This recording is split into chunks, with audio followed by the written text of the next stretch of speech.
কি অন্যায় হৈছে ই মা যে তেনেকৈ আমাৰ ঘৰলৈ আহিব তুমিতো খবৰ এটা দিব পাৰিলাহেঁতেন কিয় আমি সকলোবোৰ মাৰ আগত সিদিনা ইমান অপ্ৰস্তুত হ'লো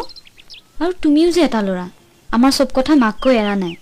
আনকি মোৰ ফটো পৰ্যন্ত পঠিয়াই দিছা চোৱা মই আগতীয়াকৈ মাক প্ৰস্তুত কৰি তুলিছোঁ যাতে তোমাক বোৱাৰী ৰূপে আদৰি ল'ব পাৰে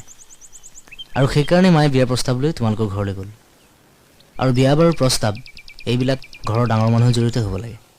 মা গ'ল আৰু হৈ গ'ল কি হ'ল বেয়া পাইছা তোমাৰ যিমানেই কাষ চাপিছোঁ তোমাক বেছিকৈ বুজি পোৱা হৈছোঁ আৰু সিমানেই তোমাক এৰি থাকিব নোৱাৰা হৈছোঁ